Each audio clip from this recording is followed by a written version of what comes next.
Bonjour à tous, c'est Barbu. Donc c'était aujourd'hui pour vous parler du dual boot de Ubuntu avec Windows 8. Donc j'ai discuté la dernière fois rapidement avec un de mes abonnés et j'en profite pour remercier tous ceux qui sont abonnés à ma chaîne parce que ça fait plaisir de voir qu'il y a des gens qui sont intéressés par ce que je fais. Donc ça fait plaisir et je vous remercie. Et donc j'ai parlé avec cette personne de l'installation d'Ubuntu en dual boot avec Windows 8 qui peut poser des fois des petits problèmes. Donc j'avais donné quelques conseils, mais je me suis dit ben, ça serait peut-être bien que je fasse une petite vidéo, ça pourrait plaire aux gens et puis ça pourrait aider certains qui sont peut-être en galère. Donc voilà, donc j'ai fait un petit tuto à ma manière, donc vous verrez si ça vous va et si c'est assez précis. Donc tout d'abord, ben, on va aller sur internet, hein, parce que j'ai été récupérer quelques fonds d'écran parce que j'ai pas Windows 8, donc j'ai déjà fait les installs sur Windows 8 pour d'autres PC, mais je l'avais pas pour moi, donc j'ai été chercher tout ce qu'il faut. Donc de toute façon, en première chose à faire, déjà il y a deux parties.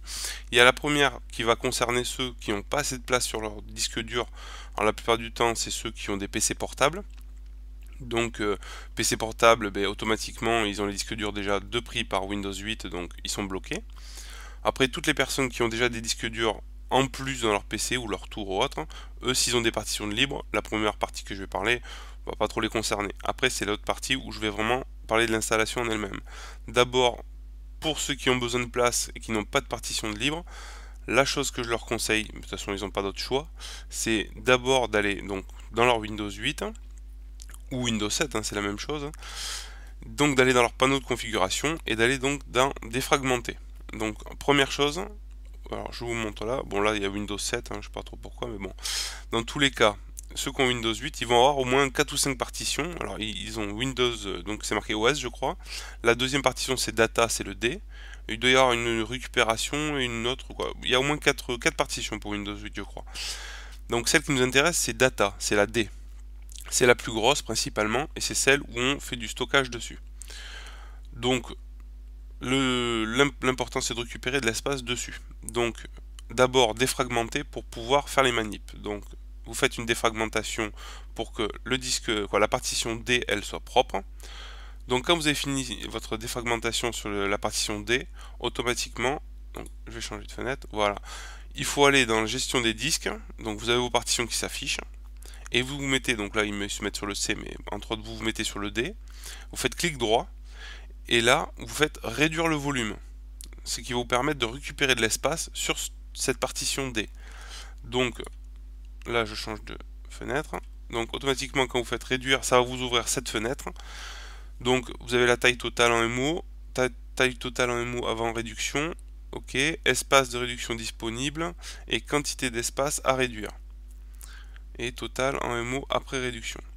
Donc là vous utilisez donc quantité d'espace à réduire, vous mettez votre quantité que vous voulez réduire et la quantité qui reste. Donc pour Ubuntu en général, je conseille entre 20 et 30 gigas, ça dépend. Bon, si vous faites des modifs et vous faites certaines manips et certaines installations de jeux ou autres, bon, ça peut varier, mais au moins 20 gigas, je dirais, c'est le minimum. C'est pour être à l'aise. Voilà.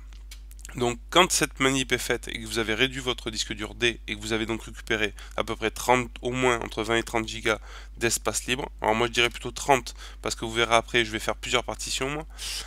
Donc voilà déjà. Donc voilà, vous faites donc cette réduction et vous récupérez 30 gigas d'espace libre. À partir de là, tout va bien, vous avez vos 30 gigas d'espace libre qui sont sur un côté, on n'en a plus besoin. Hop, voilà. L'important à partir de là, c'est on fait un redémarrage et vous donc automatiquement au niveau du redémarrage, pour ceux qui connaissent pas, bon, il faut aller sur le BIOS. Bon, j'espère que vous connaissez comme ça serait mieux. Donc il faut faire ou F2 ou supprimer, ou ça dépend des cartes mères que vous avez. Donc bon, la plupart du temps c'est F2 ou sup. Donc vous appuyez sur le bouton au démarrage du PC et vous allez vous retrouver dans le BIOS. Alors dans ce BIOS, l'important c'est déjà de vérifier le boot. Alors là je l'ai pas mis en image, mais vous allez dans le boot et vous vérifiez bien que le CD est en premier dans le démarrage et le hard disk, donc disque dur, en second, pour pouvoir lancer donc l'installation d'Ubuntu sur CD. Et ensuite, important, vous allez dans sécurité dans votre BIOS. Si vous ne faites pas cette manip, vous ne pourrez pas lancer le fichier, quoi, le CD ISO de Ubuntu, il ne voudra pas démarrer. C'est une sécurité, automatiquement sous Windows 8, elle est tout le temps enclenchée. Donc vous voyez, c'est Secure Boot, que vous voyez ici. Il faut le mettre sur Disable. Là, il est sur Enable, il faut le mettre sur Disable pour débloquer cette sécurité. Sinon, le boot ne se fait pas. Voilà. Donc important à mettre en Disable Secure Boot. Ça, c'est vraiment très important. À partir de là, vous insérez votre CD de Ubuntu ou une autre version de Linux. Il n'y a pas de, c'est pas vraiment basé sous Ubuntu, mais entre autres. Et donc à partir de là, le reste, je vous le montrerai après. On va aller, voilà, je vous ai lancé donc un VirtualBox avec une installation de Ubuntu 14.4, donc la dernière version en LTS. Donc là, on est sur l'installation sur Ubuntu. Donc j'ai mis français. Donc on va lancer l'installation. Voilà. Donc toujours cocher ces deux cases, ça permet de mettre donc toutes les mises à jour importantes et les greffons et tout ce qui s'ensuit et les logiciels tiers. Donc c'est mieux de le faire maintenant, comme ça on a pu à le faire. Donc on fait continuer.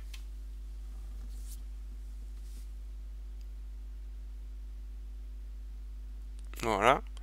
Donc là le mieux toujours c'est de cocher autre pour pouvoir soi-même gérer les disques durs. Donc on fait continuer. Donc hop. Voilà. Donc je vais vous expliquer virtuellement, hein, je vais pas aller jusqu'au bout, mais voilà. Quand on installe, il est important toujours en premier. Alors, on va faire. Alors, voilà, comme ça. Donc, première partition qu'on va créer, une toute petite pour le boot. C'est bien, comme ça, elle va être à part. On va avoir une toute petite partition, au moins quand si on cherche le boot ou si on a un souci, on sait où il est, on n'aura pas à se prendre la tête. C'est une petite, bon, c'est pas une obligation. Moi, je le fais quoi. C'est ce que j'ai fait à chaque fois parce que j'avais trouvé ça sur les forums. Ça marchait très très bien comme ça. Donc, je vous indique comment je fais. Après, j'ai pas la parole sainte et absolue, hein, comme on pourrait dire. Donc moi, hop, on va réduire. Hop là. Donc, moi j'avais mis 250 MO, donc une toute petite partition pour. Alors, je vais y arriver, hein, à force. Voilà, toc. Voilà, une petite partition. Donc, à ce moment-là, on la formate en EXT4. Voilà. Ici, on vient chercher l'option boot qui est là, je suis passé devant, voilà, et on fait OK. Déjà on va créer une première, voilà, première partition où vous avez le point de montage, c'est boot, donc vous aurez le bout de démarrage qui va se mettre dedans. Ensuite on va continuer, espace libre, on en fait une deuxième. La deuxième importante, c'est le swap, donc là toujours important, on va faire là on va faire 1 giga, mais ou 2 gigas, allez, on va faire 2 gigas, soyons fous. On va faire 2 gigas directement. Là on va cocher swap, il est là, échange swap. Ça donc c'est pour ceux qui ont vraiment des petites barrettes de mémoire, qui n'ont pas une grosse mémoire, mais bon, c'est toujours bien d'avoir un swap, ça permet d'assurer le coup. Donc voilà, donc on crée une petite partition, voilà, de swap. On va continuer. Donc là je vais faire des toutes petites partitions parce que comme vous voyez c'est du virtuel et j'ai pas beaucoup de place sur le virtuel.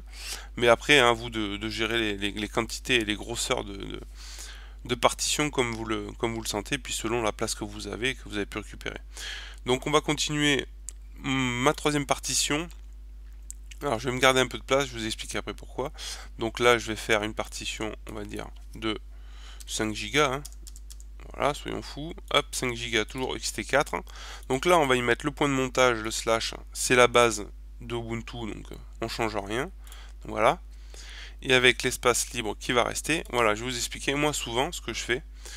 Alors ça, c'est un petit plus, c'est plutôt sympa de le faire, ça peut sauver la mise des fois. Donc avec ce qui reste de votre espace libre, donc toujours EXT4, mais moi je fais un home. Donc home, pour ceux qui ne savent pas, c'est la base, si vous voulez, où vous avez tous vos fichiers, tout vos stockages, tout est mis dedans. Donc c'est là où vous avez votre partie à vous, où vous mettez vos images, vos photos, vos musiques, et ainsi de suite, et tous vos paramètres. Donc tout est stocké dans le home. Donc l'avantage, hop, de créer une partition home, donc avec le reste de place qu'on a sur la partition, c'est que tout se stocke dedans, et le jour où vous avez un souci, vous avez un plantage, vous faites une erreur de manip ou autre, et vous cramez votre Ubuntu ou votre autre Linux, le gros avantage c'est que si vous voulez refaire une installation, il vous suffit de relancer l'installation, de remettre donc les paramètres exactement comme ils sont là, de surtout ne pas mettre à formater cette partition là, bien sûr, là elle se fait parce qu'elle est neuve, mais après vous ne la remettrez pas à formater.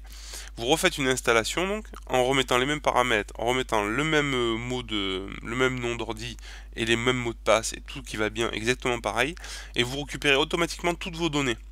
Vous ne les perdez pas, ça ne les écrase pas. Donc ça c'est toujours plutôt sympa d'avoir la grosse partie de stockage, elle, à part. Comme ça au moins, le jour où vous avez un problème, vous pourrez la récupérer. Voilà. Donc voilà sur tout ce qui est partitionnement. Moi je vous conseille de faire comme ça, après c'est mon point de vue à moi.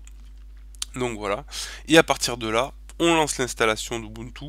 Bon, comme toujours, il n'y a aucun autre changement, sauf que là automatiquement, le boot se mettra dans cet emplacement-là.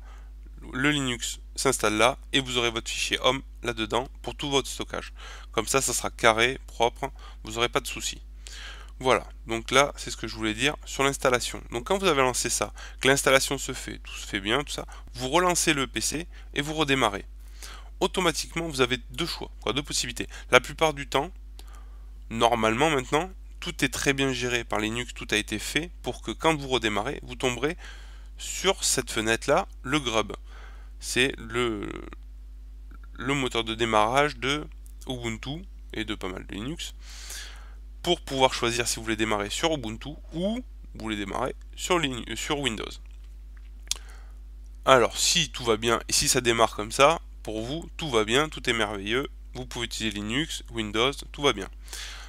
Si le cas se présentait où vous n'atterrissez pas sur le grub, mais alors je vous ai mis une bêtise, voilà, si vous tombez plutôt, alors je vous l'ai pas mis, ben, tant pis pour moi, si vous tombez sur Windows, vous avez donc le grub qui ne fonctionne pas, et à ce moment là il va falloir aller sur Windows, installer ce logiciel là, donc ça s'appelle EasyBCD.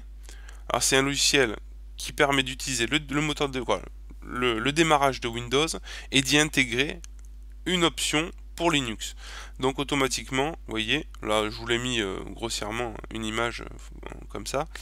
C'est si vous suffit juste d'aller dans les onglets, rajouter dans Linux un grub, votre Ubuntu, il localise tout ça, vous suivez les instructions et automatiquement en redémarrant, donc hop, je vais fermer ça, hop, en redémarrant votre PC ou en redémarrant, il va se lancer automatiquement sur Windows bien sûr, mais il va lancer le moteur de démarrage de Windows en vous proposant une nouvelle fenêtre, celle-ci, Windows ou Ubuntu.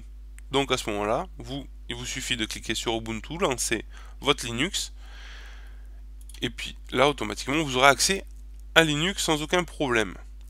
De là, donc vous aurez lancé votre Linux, vous pourriez y accéder sans problème. Mais la petite option, c'est que si vous voulez absolument retrouver donc ce bureau-là, cette ouverture-là pour lancer Grub et lancer Linux, en lançant votre Linux, vous installez ce logiciel-là, voilà, qui s'appelle, je ne sais plus comment du reste, je ne l'ai pas marqué, mais c'est pas grave, tant pis. Bref, ah ben zut, je l'ai pas marqué, bon tant pis, ça s'appelle Repair, quelque chose, Boot Repair, voilà, ça me revient. Boot Repair, donc vous allez sur le Linux, vous téléchargez donc ce logiciel, Boot Repair, et vous lancez l'installation, vous suivez les instructions marquées, tout simplement, vous faites appliquer. Il va réparer donc les problèmes que peuvent avoir Grub qui s'est mal installé donc, et logiquement après cette installation là, si tout va bien, vous relancez le PC, vous démarrez, et cette fois-ci vous aurez cette fenêtre là au démarrage. Donc voilà, dans tous les cas je vous dis, si vous n'êtes pas obligé de faire la réparation et d'utiliser cette fenêtre là, vous pouvez utiliser cette fenêtre là, celle de Windows, dans laquelle vous aurez intégré une option pour lancer votre Linux. Ça pose aucun problème, il y en a plein qui fonctionnent comme ça, donc voilà, c'est deux méthodes différentes, mais ça fonctionne. Voilà, donc voilà tout ce que j'avais à dire sur l'installation de Ubuntu ou d'un autre Linux à côté donc de Windows 8. Donc il y a toutes ces petites manips à faire, surtout bien suivre ces règles-là. Et si vous suivez toutes les étapes à la suite, il n'y a aucun souci. Moi, je l'ai fait sur plusieurs PC, sur des PC portables où j'ai réduit donc la partition pour récupérer de l'espace, sur des PC classiques, quoi. J'ai fait un peu partout. Sur Windows 7, c'est la même chose, ça marche très bien. Il n'y a pas de souci, le dual boot, c'est très bien. Moi, je l'ai sur mon PC actuel, là, sur celui que vous voyez. Mais c'est avec Windows 7, donc j'ai pas pu vous faire la démo. Entre autres, voilà, j'ai pas grand chose de plus à vous dire. J'espère que la démo vous a plu et que vous a permis d'y voir plus clair pour votre installation en dual boot. Et n'hésitez pas à me donner des commentaires si vous avez des problèmes. Mais dans tous les cas, moi j'ai toujours fonctionné comme ça et il n'y a pas eu de soucis. Il y a pas mal de tutos sur le net qui expliquent très bien le dual boot. Donc il n'y a vraiment aucun souci. Maintenant tout est très bien pris en charge. Donc il n'y a plus qu'à vous de jouer et à vous installer votre petit Linux à côté de votre Windows pour pouvoir en profiter pleinement. Voilà. Donc je vais vous laisser sur ces dernières paroles. Profitez bien et puis je vous dis à une prochaine vidéo. Allez, ciao. Allez, au lit.